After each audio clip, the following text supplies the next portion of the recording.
नमस्कार, साखरकर स्वीट किचनमध्ये आपले स्वागत आहे। आज आपण झटपट नाश्त्यासाठी बनणारा एक पदार्थ बघणार आहोत। चला तर मग सुरुवात करूया। इथे मी गॅसवर एक कढई ठेवली आहे। कढईमध्ये थोडंसं तेल घालून घ्यायचं आहे। तेल गरम झालं की इथे मी बघा 2-3 ब्रेड घेतलेले आहेत। त्या ब्रेडचे चौकोनी असे तुकडे करून घेतलेले आहेत छोटे छोटे। ते आता आपल्याला या तेलामध्ये छान असे परतवून घ्यायचे आहेत। 2 ते 3 मिनिटं परतून झाल्यावर हे ब्रेडचे तुकडे आपल्याला आता काढून घ्यायचे आहेत आणि त्याच कढईमध्ये परत एकदा मी थोडंसं तेल घालून घेणार आहे। तेल गरम झालं की त्यामध्ये थोडीशी राई, जिरं, हिरवी मिरची आणि थोडीशी कढीपत्त्याची पानं घालून घेणार आहे। यामध्ये आता मी बारीक चिरलेला कांदा घेतलेला आहे। एक मोठा कांदा बारीक चिरून तो सुद्धा मस्त असा परतवून घ्यायचा आहे।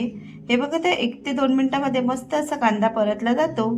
तर त्यामध्ये आता एक मोठा टोमॅटो, थोडीशी हळद, लाल मिरची पावडर, 1 चमचा टोमॅटो केचप आणि आता हे मस्त असं परतवून घ्यायचं आहे। थोडासा मऊसर टोमॅटो होईपर्यंत आपल्याला हे परतवून घ्यायचं आहे।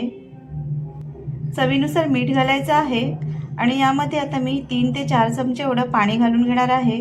टोमॅटो कांदा बुडेल एवढंच पाणी घालायचं आहे आणि छान अशी एक उकळी काढून घ्यायची आहे। अतिशय उत्तम आणि झटपट बनणारी ही रेसिपी तुम्हाला नक्कीच आवडेल। तर हे बघा छान अशी मस्त उकळी आलेली आहे। आता यामध्ये आपण जे ब्रेडचे तुकडे परतून घेतलेले होते ते घालायचे आहेत आणि छान असं 2 मिनिटं फक्त असं मिक्स करून घ्यायचं आहे। हे बघा छान असे मस्त मिक्स झालेले आहेत।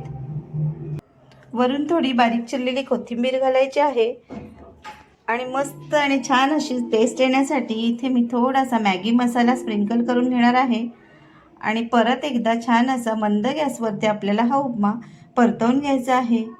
तर हे बघा मस्त असा आपला हा ब्रेडचा उपमा तयार झालेला आहे। अशाच प्रकारच्या नवनवीन रेसिपी पाहण्यासाठी माझ्या चॅनलला सबस्क्राईब करा, लाईक करा, शेअर करा आणि कमेंट करायला विसरू नका। चला तर मग भेटूया आपण अशाच नवीन रेसिपीमध्ये। तोपर्यंत बाय बाय।